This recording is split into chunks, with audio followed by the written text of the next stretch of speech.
Tub of body latex, $22. Tub of gold pigment, $6. Watching your friend get naked, covered with gold paint, and jogging until he passes out, priceless. Coming up, flying a lawn chair balloon. Okay, last check before we let you go, Adam. Can you fail a drug test after eating a bagel? I think this is going to cure me of my love for poppy seed cake once and for all. Gold paint. Is it really a glamorous way to die? The ridicule happens.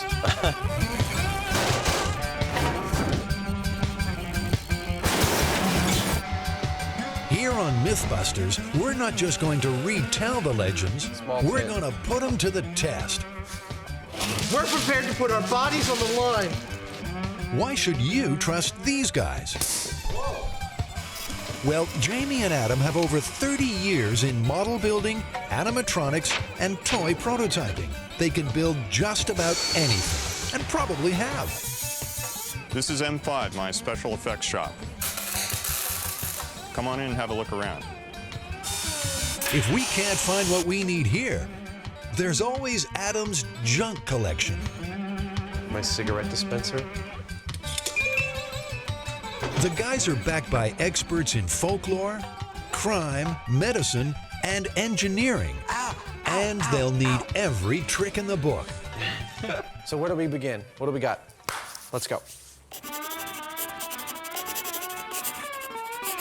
So the lawn chair balloon, this is the thing that made it on the internet all over the place a few years ago of the guy who supposedly flew above LAX in 1992. Larry Walters attached something like 45 weather balloons to this lawn chair. And he took up beer and beef jerky, and he was an unemployed truck driver. And woo, he shot straight up into the air and apparently went up to about 16,000 feet. And he flew for something like 14 hours. Larry's only way of descending was with a handheld BB gun. We're actually just going to see if we can achieve some buoyancy with 42 helium balloons. I don't think we're going to bring all the payload that he did. He brought the beer, the sandwiches. We are going to bring a pellet gun. The plan is to build and fly the balloon as it's described in the myth. The guys then have to show that they can make a controlled descent by shooting out the balloons.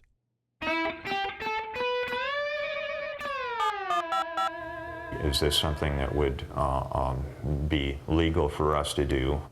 The myth says Larry was fined after the flight, so we want to get permission before we take to the skies.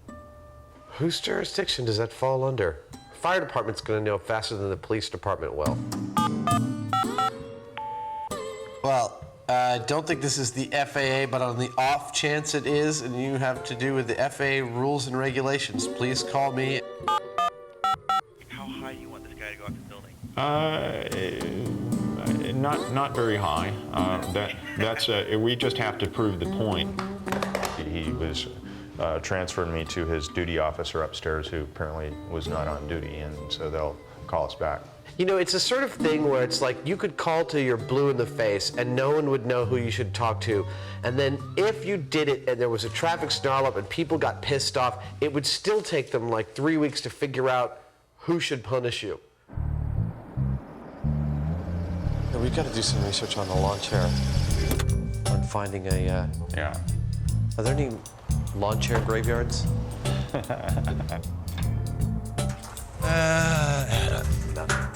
He can turn something as simple as finding a lawn chair into a major expedition. You're talking about like a $30 or $40 item here, you know? No, but I'm talking about finding all this- day looking through dumpsters. No, I know you just- like looking through dumpsters. I think we should just go out and go to a lawn Sears. and patio store or something like that. You know, any of the large discount places that sell lawn furniture and buy one for $40 or $50. Very nice table leg. Unfortunately, Sears wouldn't let us shoot inside their building, and they seem to have discontinued Larry's original chair. But we found this. It's aluminum construction. Seems pretty sturdy, and in fact, it looks fairly comfortable. Oh.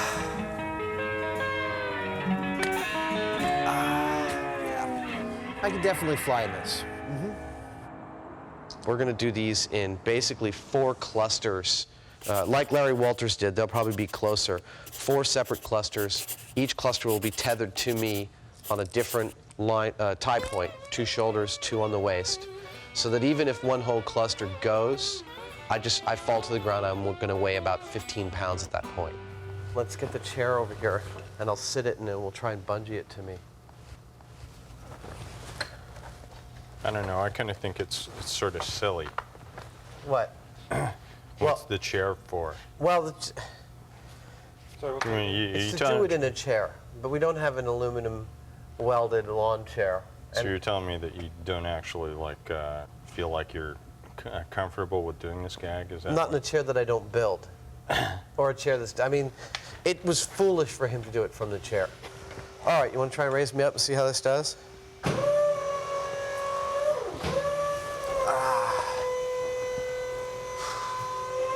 That's pretty uncomfortable. Well, what do the pictures show? Adam's harness is too uncomfortable. I'd get up if I could. The chair is too dangerous. That means we're going to have to find some other way of making this work. I have a suggestion, Adam. Bring it on. We can take our square steel tubing that we use a lot around here and make a nice picture frame board or square. You know, weld it thoroughly to where you're not gonna, you know, you could jump up and down on it, you're not gonna collapse it. And then just anchor to it. We can put 4 eye bolts into it if you 4 eye want. bolts on it. You know? Yeah, I like that idea. That seems pretty darn good. And then we'll actually lash that to the chair. So the harnesses aren't supporting me, they're just safety harnesses. Yeah. All right, someone want to lift the... Oh, God, much better than the harness. The harness was very uncomfortable. I'm about to order the balloons from Science and Surplus. Okay. So, you know, we need 42. Obviously, we want some backups, just in case they're not all fantastic coming out of the package. Real kosher weather balloons are $40 a piece. Brand new ones, and that's like $10 was the only price I found that was lower than 40. The myth says that Larry got his balloons from an Army surplus store. That makes them cheaper, but there's a trade-off.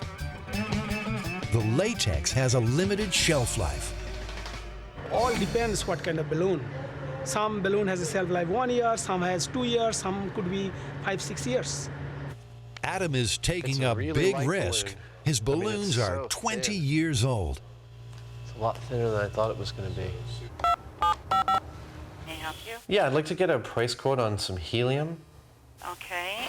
Like 42. Yeah, 42 of those? Yeah. To raise?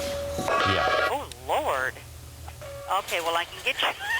Well, now, I can get you a helium that is like a 291 cubic feet. Right, So the that's- T-size cylinder? That's the T size. Yeah. And that would raise 2 of them. Good Lord. I know. And you're going to order how many? Probably 5 tanks. 5 tanks? 5 tanks? Didn't she just say 1 tank fills 2 weather balloons? We're going to be filling about 45 weather balloons with that helium and attaching it to a lawn chair and going for a ride. Are you serious? Yeah. Yeah. We got the lawn chair right here. It's right there. We got all sorts of straps and stuff like that. Who's gonna ride? The guy in the orange suit. That's so when he gets way up there, we can see him. I mean, you are serious, right? Am I serious? Yeah, absolutely. Tomorrow morning I'll fly. Oh, man. I want to see that. My calculations on the volume of helium for each balloon is based on just the volume of the sphere, which is like 33 cubic feet. But because the helium's under pressure, I mean, it's not much. It's like, I think, 3 atmospheres or 5 atmospheres or something like that. Under pressure in the balloon, it's likely we're going to need more. We've got enough balloons, and because We've got enough balloons. because they're we're 6 just going foot. to need more gas. We might end up needing almost double this amount of gas. This is $700 worth of gas. We might need another $700 to $1,000 worth of gas.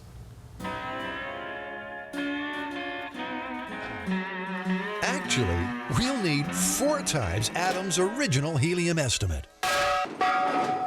We now have enough helium to get me aloft, correct? Yeah. Got more helium than my pickup truck would carry. I mean, it would totally bottom out my pickup truck, and yet it's just barely enough to get a 180-pound person up in the air. Isn't that amazing? There's the beer rig. We'll hang that off here. I should have gotten cans instead of bottles. They're lighter.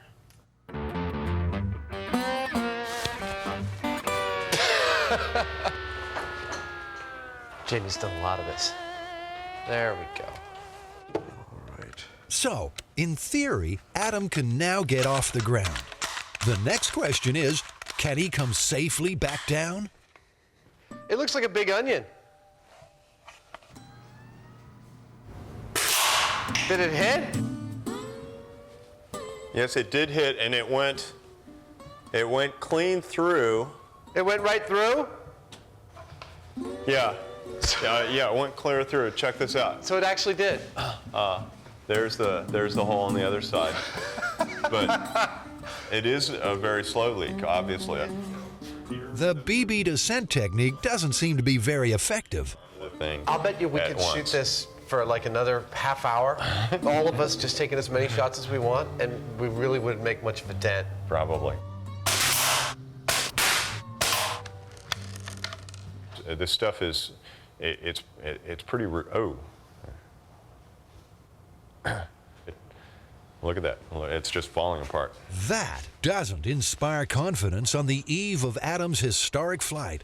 Will our choice of cheap surplus balloons come back to haunt us? So are you having some second thoughts about this thing, Adam? Are you sure you want to do the do?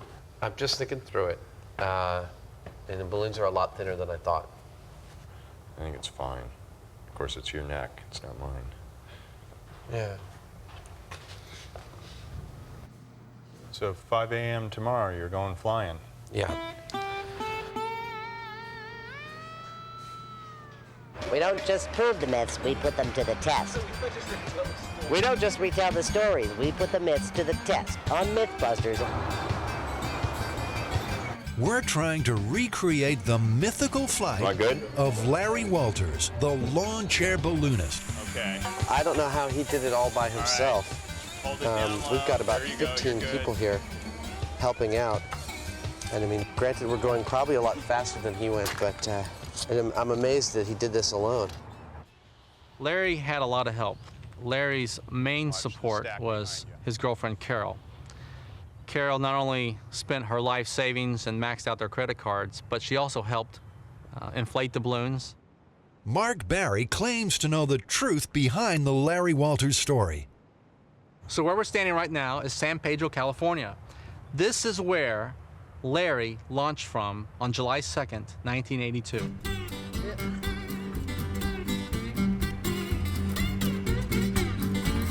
I'm very excited about this. We're starting to lift. Can we get some more sandbags? And that's not the only problem.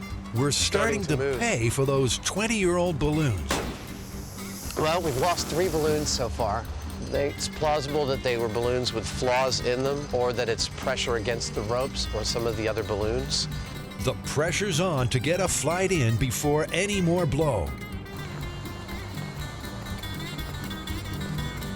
I'd get in your clothes. We want to get you up there because we're going to run out of helium pretty soon. I think we've used up all the helium in the Bay Area, so we kind of need to make this work.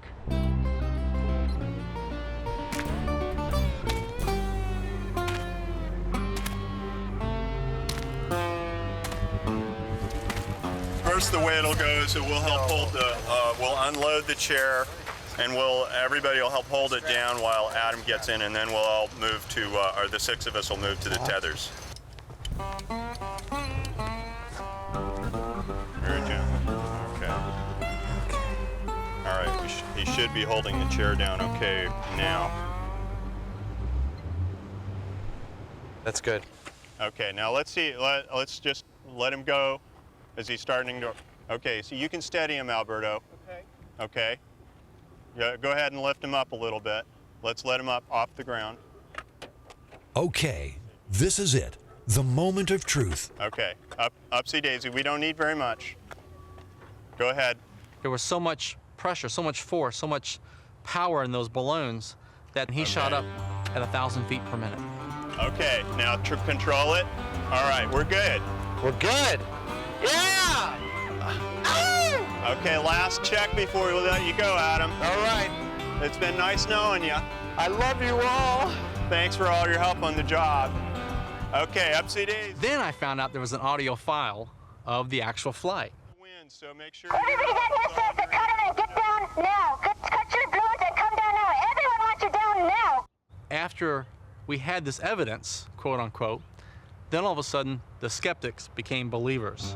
Adam, Jimmy, for us to really get you up, I want to untie the vehicles. We're not going to let you go. All right? I'm not sure I love that idea. Oh, this is good.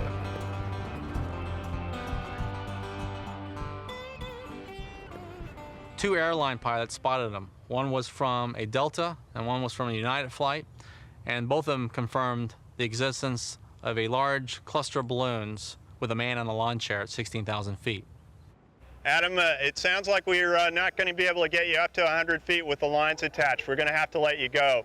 You'll probably end up getting caught in the Berkeley Hills or something. We'll, unless there's any traffic on the Bay Bridge, we'll probably be there ahead of you, okay? I'd rather just stay under 100 feet. Thank you, over. Great.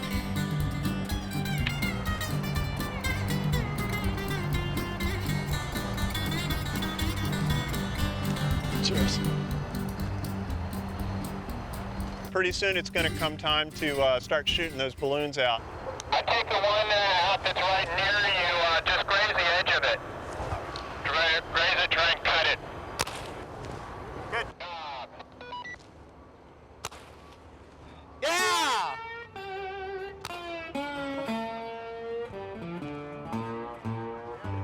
Here we go!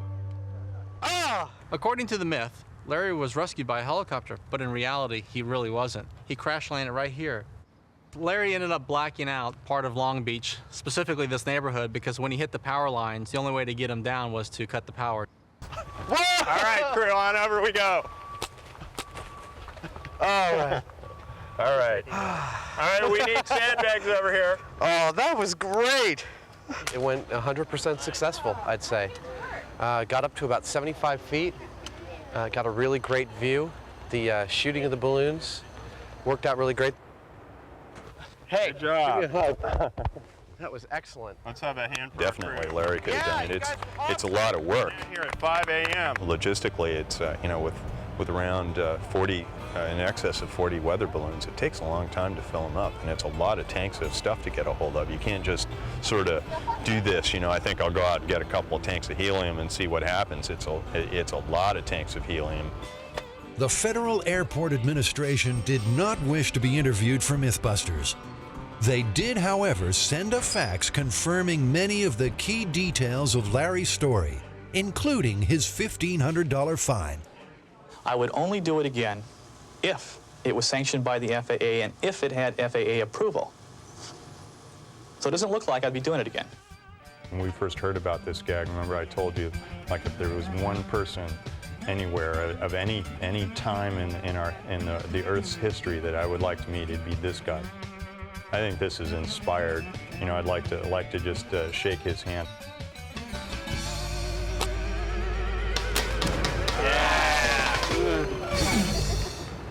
Hi, my name is Mark Berry, author of the official website for Larry Walters, the lawn chair pilot, and you're watching Mythbusters.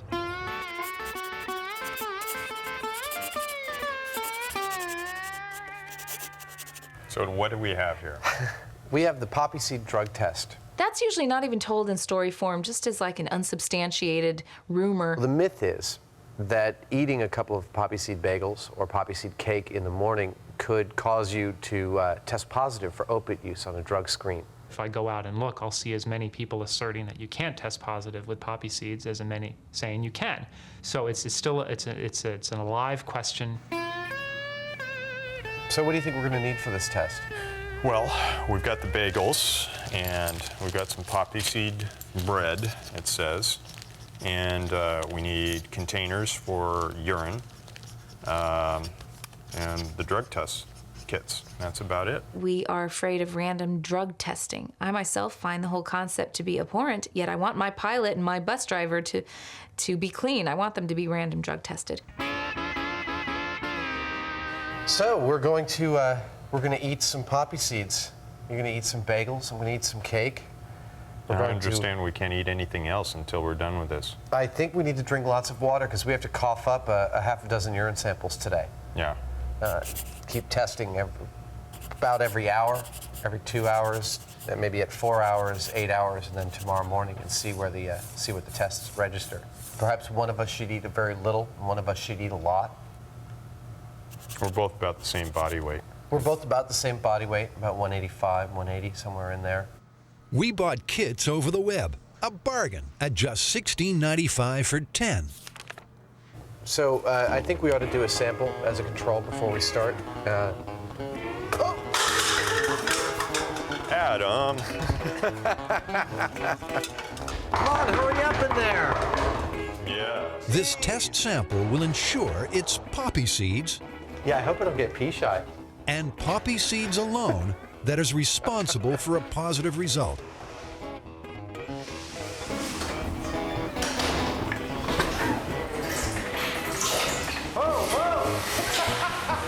There's no tampering with the evidence on Mythbusters. You take 3 drops and put it on the end of the test. There's one for you, one for me. Oh, it comes with an eyedropper. How clever. So if it's negative, 2 lines appear. 1 red line in the control region, another apparent red or pink line should be in the test region. Positive, 1 red line appears in the control region and no line in the test region. So you put 3 drops.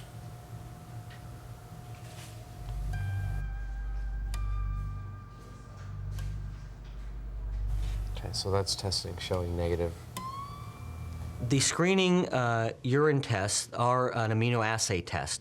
What that means is they have antibodies directed towards the compound that it's looking for. They look for the codeine and morphine in the urine with this. So those are exactly the same thing that is tested for in heroin, because heroin is broken down to those 2 substances. Do we need to save these for posterity so someone else can test our work? We can save the tests. I think we can go dump these in the toilet and toss them out. All right. All right. So we're both negative. Yes. Yeah, I haven't used drugs for weeks, so. Now for the tough questions. Cake is heads, bagels or tails. But who's who? Look, you call it in the air and you get to choose. Okay. Heads. Cake! All right. It's one of my favorite things in the world. Love poppy seed cake.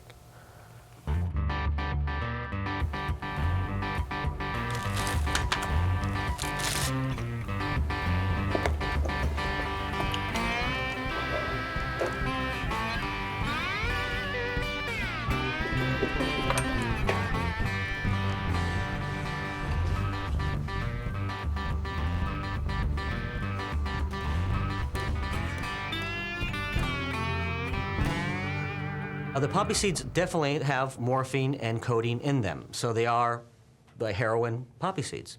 But they are very low concentrations, so you don't get the physical and mental effects from them. One of the articles had said that somebody who had eaten like 23 grams of poppy seeds had started acting silly and goofy, and I'm not sure where you could determine that that would begin with me.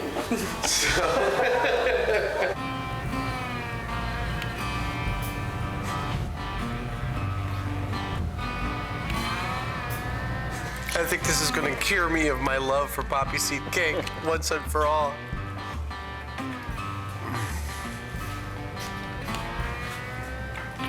Almost down to the last bite. Here we go.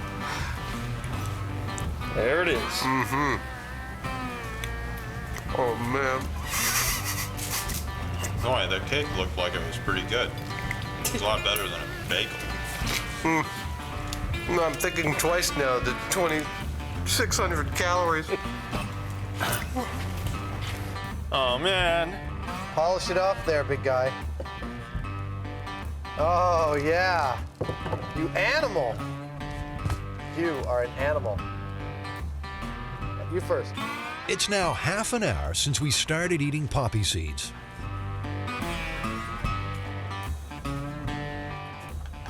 Time for our second test. I gotta go.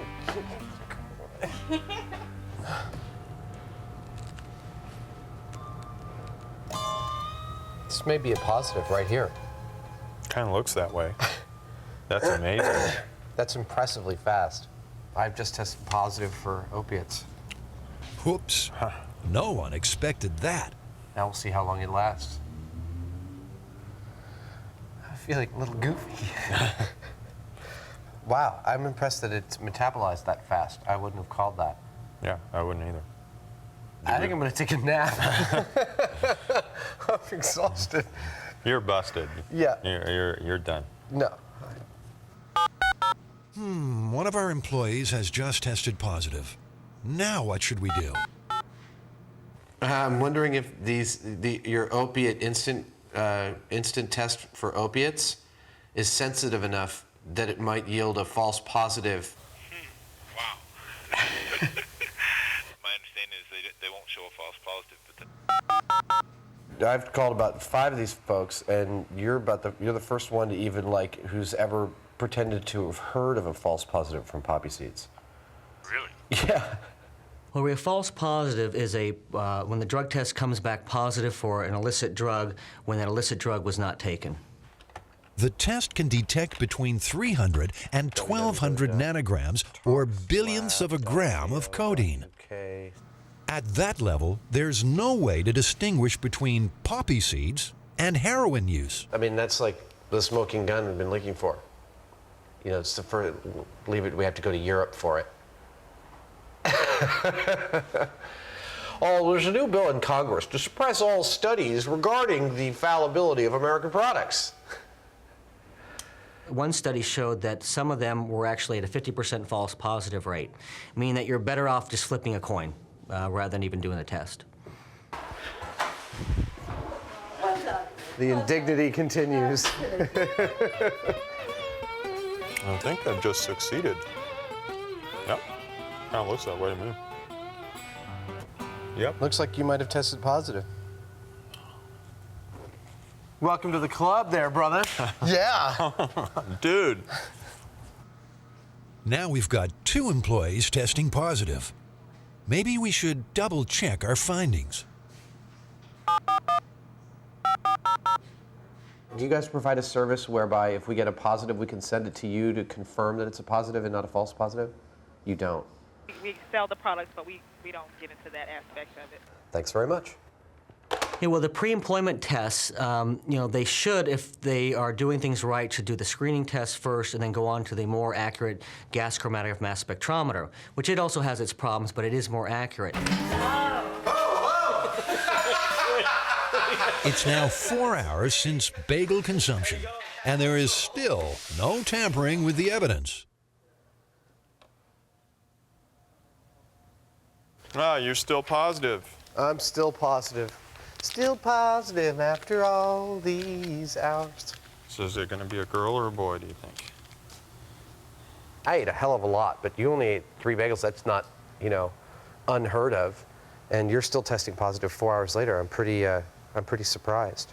I probably wouldn't have believed it myself if I actually hadn't been the newspaper reporter there writing a story about it.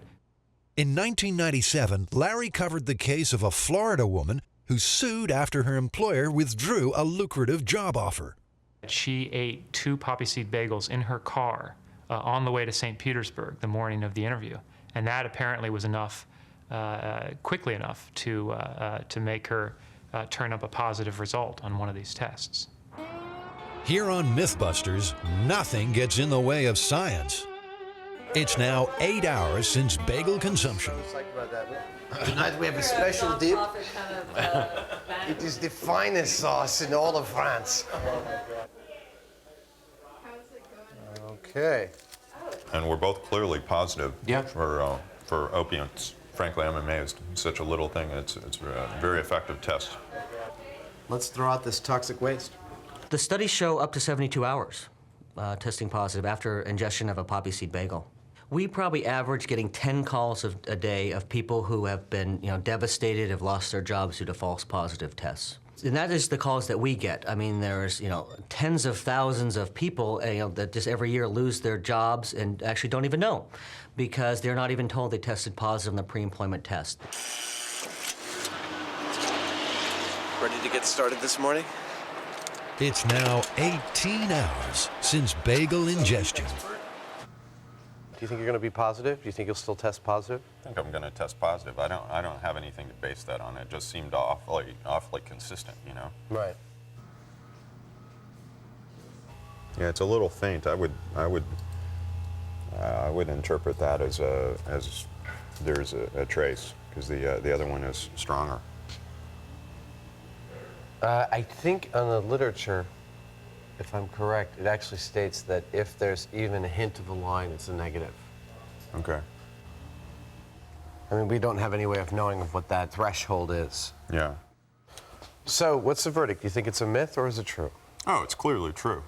We ate a normal amount of poppy seed bagels and poppy seed products, and they showed positive on the test for a fairly long period of time. I think it's thought of as a legend because it has been downplayed by the drug testing industry. You see a poppy seed bagel sitting on your counter and you think there's breakfast. You don't think there's something that could cause me to lose a job, get in trouble, get arrested.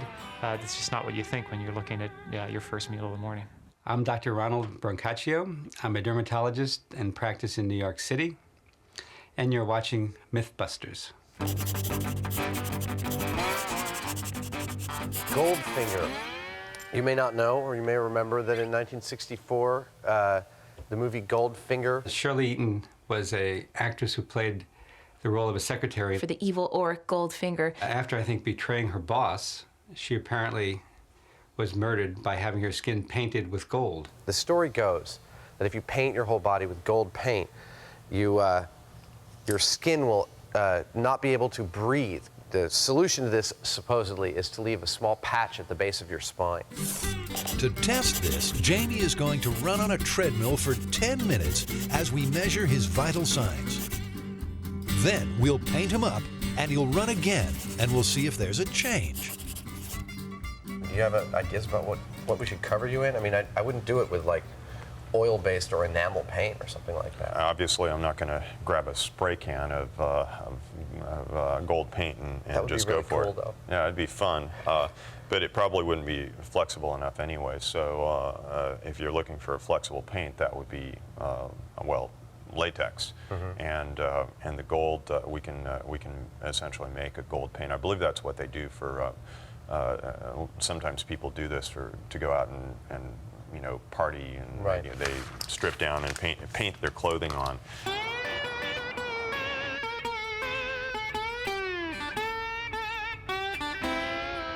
I'm going to paint myself gold as the idea, and we wanted a gold paint that doesn't breathe.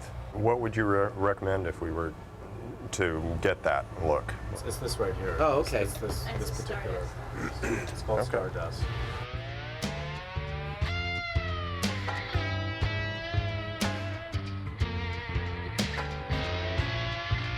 But you're going to want at least 2 coats on there, and you're going to want to be completely shaved. So you're going to have to shave every inch. I know. It would work up quite a bit of heat and quite a bit of sweat. We tell people to drink lots of water. If they're putting on that much of that liquid latex, they should continually drink water to rehydrate themselves, because you will get dehydrated in heat. And people in latex suits have been known actually to pass out. Okay. Well, works for me. All right. We have black too, but that's a cool one. That reminds me more of Star Wars. With the glasses make it. Obviously, we want to test this. Are you willing to try this? Or are you willing to get painted with gold paint? Well, yes. I've already completely shaved everywhere. Okay, that's a little too much information. just in case, we've got these for you. And I think you'll probably want to wear these even after the show because they're so fabulous. Oh my God. You actually think you're gonna see me get in these, do you? I don't think. I'm quite convinced of it. There's no way you're gonna be painted with gold paint and slap on a pair of tidy whities and get on that treadmill. You look ridiculous. This way, the ridicule happens completely and naturally. Well, thank you. All right. I think the concept that painting the skin with a substance and causing death is probably related to other chemicals that may have been included in the past in certain substances that were put on the skin. In Elizabethan times, lead was an essential ingredient in makeup. Wearers died from lead poisoning, but it was slow and painful. We're going to do a test patch on Jamie to ensure the gold powder doesn't cause any complications. Oh, yeah. So this is the color we're looking to match there, Gold Boy. You want to make sure that you're shiny. Well, we can do that, and it takes at least 3 coats. So we'll get successively more dense with the pigment as we go up. From what we've been told, the real danger here is from heat exhaustion. Apparently, at celebrations like Carnival, where people paint their whole bodies with paint, there's a lot of people passing out. Yeah. So we should monitor your temperature Absolutely. while you're painted. Yeah, that'd be the only thing I would worry about with this. And I don't believe for a second the little small patch at the base of the spine. That sounds like nonsense. Even the small danger that you'll overheat on a cool morning like this, I think it's important that we have an EMT's team standing by. Oh, yeah, yeah.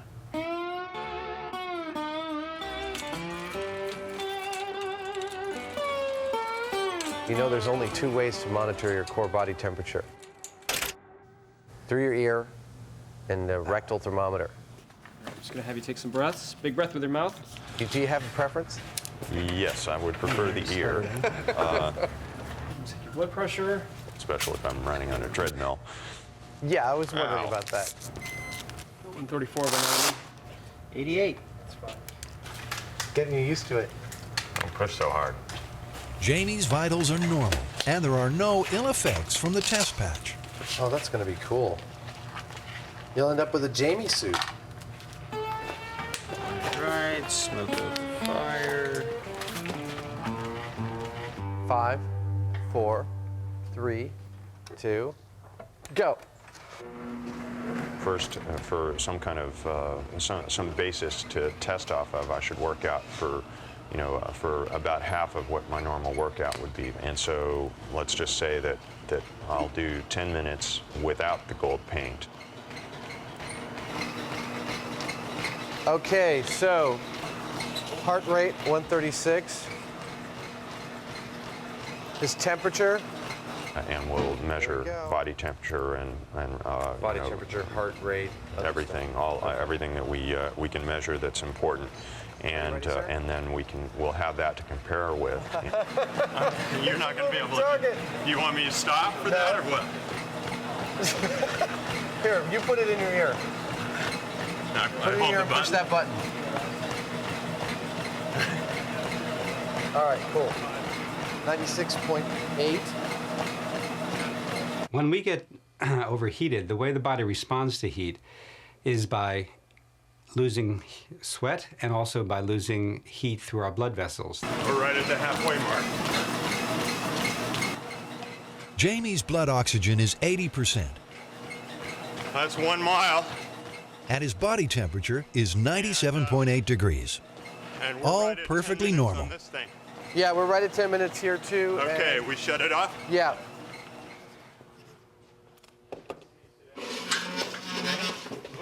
Do you think there'll be any problems with getting painted with gold paint? No, not at all.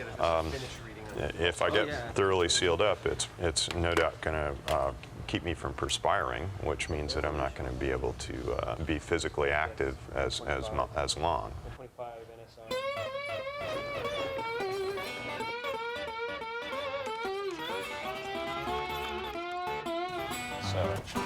No. Go put those on first, and then we'll just paint it. I'm not going to put those on until the last minute. But you got to put them on over the gold paint? Now, come on. Listen, you're already naked and running on a treadmill painted with gold paint. There's no such thing as shame or embarrassment here. I swear to God. Go put on the gold shorts. Come on back. I'll paint the sun.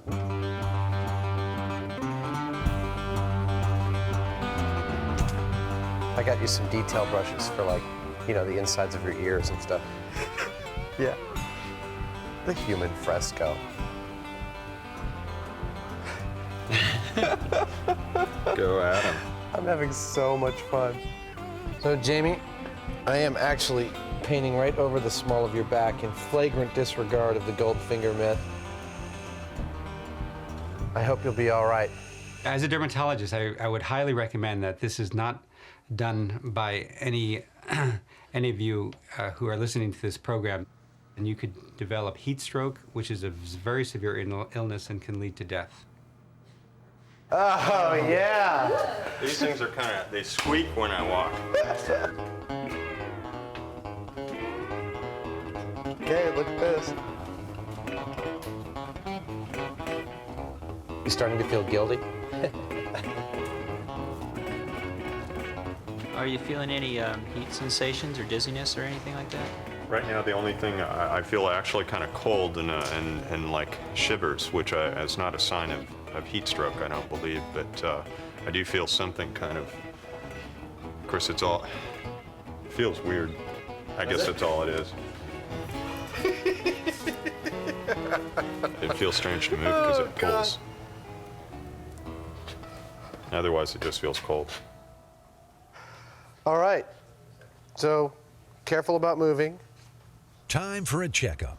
Okay, so Jamie's blood oxygen saturation is 100%, and he's definitely still breathing. That's another myth busted. Or is it? The amount of oxygen that's absorbed through the skin is minimal. The amount of carbon dioxide that we lose through the skin is also insignificant. So in terms of respiration through the skin, this is really not an important factor.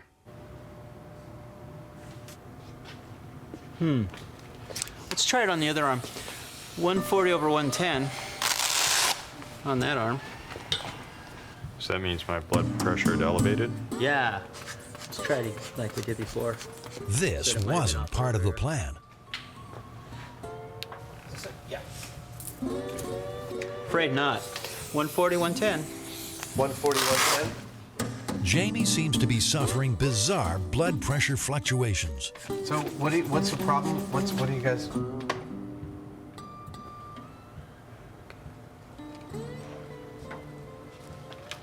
Is this something that worries you guys? Yeah. Where's the danger zone? I got a bottom number about 108. It's close enough. There you go. Yeah. It's really strange, to tell you the truth. Hello, I'm Shirley Eaton. I expect you might remember me as Jill Masterson in Goldfinger, the James Bond favourite film. Well, as you can see, I'm very much alive. Shirley survived. So what's wrong with Jamie? His blood pressure has hit worrying heights.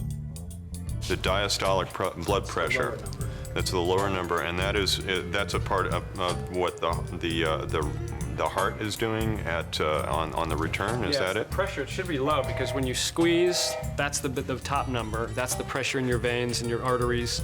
Your arteries in particular, when you squeeze, the heart squeezes, the blood pumps through. Yeah. Then the heart relaxes, so that number obviously drops, 140 to 110, that's a lower number. But that's still high. 110 is a high number for a relax.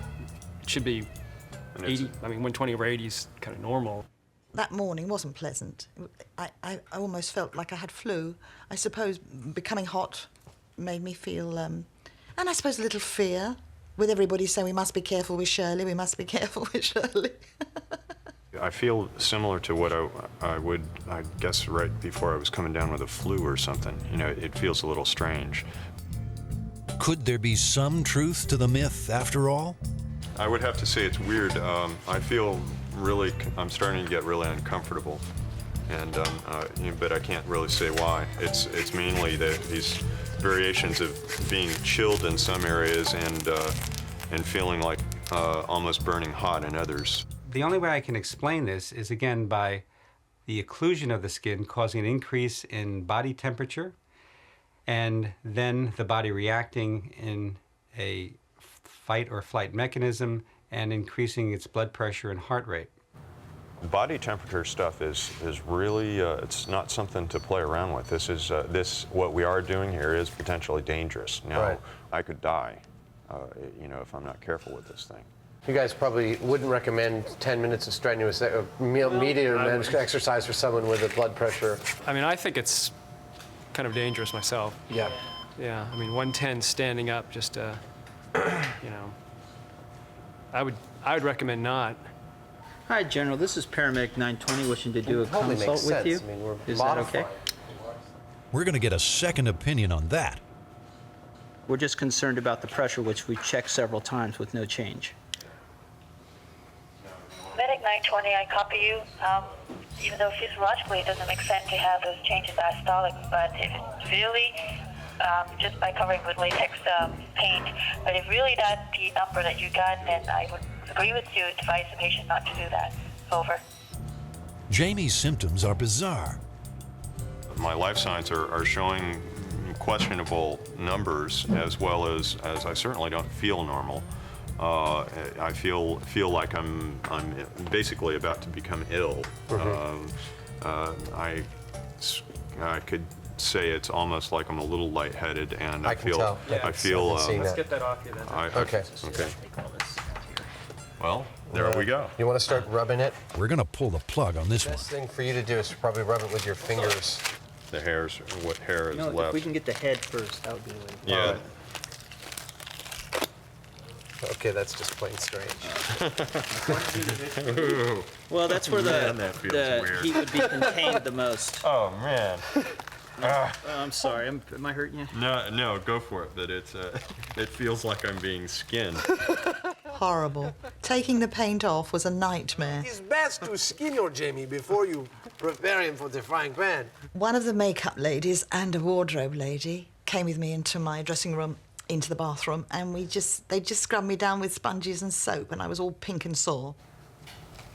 I think you got something here, though, because we all kind of thought that this was going to be just no big deal. Yeah, it got nerve-wracking quite fast. Yes, it did. Are you starting to feel a little bit better, Jamie? Feels better. He was totally beet red before, and now he's a gray color. Before, I think it would have been very bad. It wouldn't have gone well. Jamie's blood pressure fluctuations are obviously related to the latex. Exactly how remains a mystery.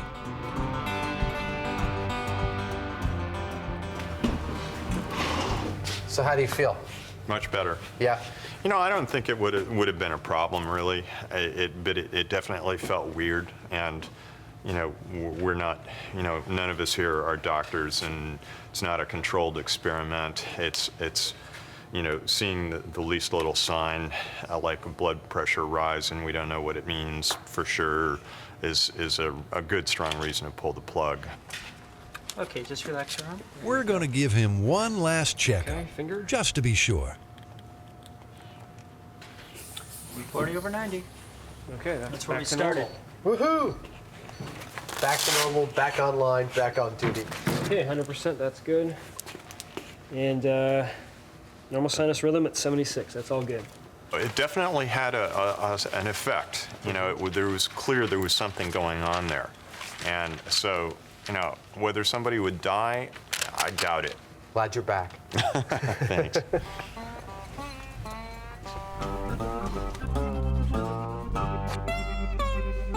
All right. That's great. Making the world safer for television. After Goldfinger, I made 7 more films.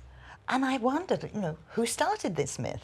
Apart from the fact that we know that it's unpleasant to be painted gold, I thought, haven't they seen any of my recent films? I'm still very much alive.